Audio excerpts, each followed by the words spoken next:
It was evening when two planes carrying 349 people were heading towards each other in the sky above Delhi. One of the planes was about to land at Delhi airport, while the other had taken off from Delhi. The pilots of both planes were taking instructions from the same air traffic controller, and a gap of 1,000 feet had been maintained between their altitudes. But something happened that the planes which were supposed to cross each other with a 1,000-foot gap ended up colliding. Where did the mistake happen, and who was responsible? When both pilots were taking instructions from the air traffic controller and a reasonable gap was maintained between them, how did they collide in such a vast airspace? This is the painful story of an accident that the world today knows as the worst mid-air collision. Welcome back to Money Matters videos. Viewers, did you know that every passing minute there are 15,000 to 25,000 planes in the sky? According to Flight Radar, if we talk about total flights, more than 1 lakh flights land daily around the world. So the question arises, if there are so many planes in the sky at all times, why don't they collide? The answer lies in air traffic controllers and the air routes in the sky. Just like highways on the ground, there are imaginary airways in the sky. Air traffic controllers manage planes on these airways, which have different rules. For example, the airway named UM68 connects Europe to Asia. On this airway, flights that are eastbound, meaning those going from Europe to Dubai and then to India and China, are assigned altitudes at odd numbers: 35,000 feet, 37,000 feet, and 39,000 feet. On the same airway, westbound traffic, meaning those returning to Europe, are assigned altitudes at even numbers: 34,000 feet, 36,000 feet, and 38,000 feet. These altitude instructions are given to the pilot by the Air Traffic Controller, ATC, in that region. In this way, thousands of planes continuously cross each other safely in the sky, using these flight levels with a difference of 1,000 or 2,000 feet. This is a very normal thing. But on the evening of November 12, 1996, something happened over the city of Delhi, India, that caused two passenger-filled planes to collide. One of the planes was Kazakhstan Airlines Ilyushin Il-76, which took off from Shymkent International Airport, Kazakhstan, at 3:55 p.m. Indian time. After a 3.5-hour journey, it was supposed to land at Delhi International Airport. It was a chartered flight with 27 passengers and 10 crew members. These people were merchants traveling to India for trading purposes. On the other hand, Saudi Arabian Airlines Boeing 747 had just landed at Delhi Airport and was supposed to reload passengers and depart for Jeddah at 6 p.m. Most of the passengers were Indian laborers who worked in this Arab country. The Saudi plane had a total of 312 people on board, 289 passengers, and 23 crew members. If you think about it, these two flights probably never saw each other. Their origins were different, and their destinations were different. But the 349 people on board had no idea that in the next few hours they would meet in this vast airspace in a terrifying manner. About 2.5 hours later, at 6:23 p.m., Kazakhstan Airlines Flight 1907 had reached the Lumbaka waypoint. These waypoints work similarly to a roundabout on roads. It is a point from which different airways from various directions intersect. Normally, this point is called a waypoint, but it is an imaginary point from which aircraft can turn. Now, it is essential to understand two airways here. One is the international airway from Kazakhstan to India, on which Flight 1907 traveled to India. The other is an airway called G452, Gulf 452 in radio language. This airway connects India and China to the Gulf countries, and Saudi Arabian Airlines was supposed to travel from Delhi to Jeddah on this route.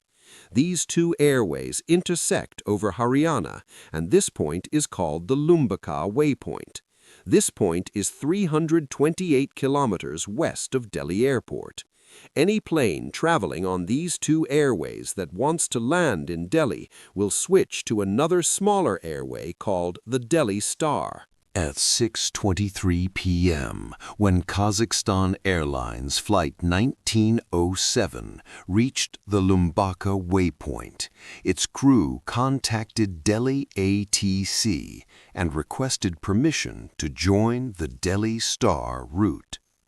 At that time, their altitude was 25,000 feet, and Delhi ATC granted them permission for flight level 200, or 20,000 feet. Now, Flight 1907 descended from the International Airway and joined the Delhi Star, reducing its altitude to 20,000 feet. At exactly 6:32 p.m., Saudi Arabian Airlines Boeing 747, flight SV-763, took off after receiving permission from Delhi Air Traffic Control. Its captain was 44-year-old Khalid al-Shubaili. The first officer was 39-year-old Nazir Khan, and the flight engineer was 36-year-old Ahmed Idris. This Saudi Airlines crew was fresh and was flying its first flight after 70 hours of rest. After takeoff, ATC granted the Saudi plane permission to climb to 10,000 feet. At that time, the Kazakhstan Airlines Flight 1907 was 137 kilometers away from the airport. Here, it is important to understand that now Saudi Airlines also had to go from the Delhi Star to the Lumbaka waypoint, and Kazakhstan Airlines Flight 1907 was also heading toward Delhi International Airport on the Delhi Star. The crews of both flights were talking to the same controller sitting in Delhi ATC, whose name was V.K. Dutta. To ensure that these two did not collide, V.K. Datta's job was to keep them at different altitudes on the same Delhi Star flight path. At 6:34 p.m., Dutta gave the Kazakh plane permission to descend to 15,000 feet. At that time, it was 100 kilometers away from the airport. 2 minutes later, at 6:36 p.m., Dutta gave the Saudi plane, which was previously at 10,000 feet, permission to climb to 14,000 feet. Both were on the same flight path, Delhi Star, heading toward each other. With a 1,000-foot gap, at 6:38 p.m., the Saudi crew reported to Dutta that they had reached 14,000 feet and requested further permission to climb. However, because the Kazakh plane would cross them from above with a 1,000-foot gap, V.K. Dutta told the Saudi plane to hold at 14,000 feet for now. To this, the Saudi plane's first officer replied, "Saudi SV-763 will maintain 140. 140 means 14,000 feet. Here, it is essential to know one thing about the Kazakhstan Airlines crew. It included a 44-year-old captain, a 36-year-old first officer, a 50-year-old flight engineer, a 51-year-old navigator, and most importantly, a 41-year-old radio operator. The reason for having a radio operator on this flight was that the entire crew only knew Russian, and ATC instructions are given internationally in English. This radio operator's job was to translate ATC's English instructions into Russian. At 6:39 p.m., the Kazakh plane reported that they had descended to 15,000 feet. At that time, V.K. Dutta told them, identified traffic, 12 o'clock reciprocal, Saudi Boeing 747 at 10 miles, likely to cross in another 5 miles, report if in sight. This meant that there was a Saudi Airlines Boeing 747 coming directly toward them at 12 o'clock in the opposite direction, about 10 nautical miles, or approximately 18.5 kilometers away. It was estimated to cross their path in the next 5 nautical miles. If they saw the plane with their eyes, they should report it.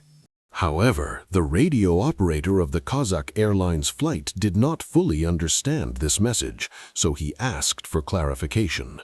In response, Dutta said, "Traffic is at 8 miles, level 140. This meant that the plane was 8 nautical miles away at an altitude of 14,000 feet. To this, the Kazakh plane's radio operator said, "Acknowledge the update, now looking 1907. He noted this information. Less than half a minute after this message, another message came on ATC. A U.S. Air Force cargo flight was also nearby. It informed Delhi ATC that they had seen a huge explosion ahead. Dutta immediately tried to contact the Saudi and Kazakh flights, but there was no response. Tragically, both planes had already collided. The left wing of the Kazakh flight collided with the left wing of the Saudi flight, and both wings were cut in the middle. The Boeing 747 started spinning and descending. Flames were coming out of its severed wing, and the plane broke into 2 parts mid-air, crashing into Dani village in Haryana at supersonic speed. Kazakhstan Airlines Ilyushin went into a flat spin with half a wing and half a vertical stabilizer, crashing into Bichor village in Haryana. In this horrifying and heartbreaking accident, not a single person among the 349 people on board both planes survived. The news of this accident plunged the entire world into mourning. Headlines ran in local and international media, and the only question on everyone's lips was, when there was a 1,000-foot gap between their altitudes, how did they collide? The investigation revealed that at 6:39 p.m., when the Kazakh plane reported to Delhi ATC that they were at 15,000 feet, they were actually at 16,348 feet and continuously descending. The message about 15,000 feet was either misunderstood by the radio operator or not correctly understood by the captain. At the time when they were supposed to hold their altitude at 15,000 feet, the captain had descended the plane to 14,000 feet, the same level as the Saudi plane. It is possible that the Kazakh plane's pilot heard the instruction for 15,000 feet but did not understand that they were supposed to hold there. Additionally, the radio operator was taking time to translate the English message into Russian. When Dutta clearly told them that there was a Saudi Airlines plane ahead, the radio operator did not understand this message the first time. The second time he understood, but by the time the message was conveyed to the pilot and necessary adjustments were made, it was too late. The investigation also revealed some mistakes on the part of ATC. When 2 planes are on the same flight path but in opposite directions, the gap between them should be 2,000 feet. However, Dutta had officially kept a 1,000-foot gap between them. Moreover, at the time of the accident, Delhi ATC's radar showed the distance of the planes but did not have any system installed to detect their altitudes. This accident became the basis for many new rules in the aviation industry. One of them is the mandatory use of TCAS, Traffic Collision Avoidance System. TCAS is a system that automatically prevents planes from colliding. After this accident, it became mandatory for all large commercial planes to have TCAS installed. Additionally, the International Civil Aviation Organization, ICAO, made it mandatory for all pilots to be proficient in speaking and understanding English. New radar systems were also made mandatory at all international airports, including India, which would not only show the distance of air traffic, but also calculate their altitudes. We hope you will like and share this Money Matters video as well. Thank you very much for your loving comments. See you in the next amazing video.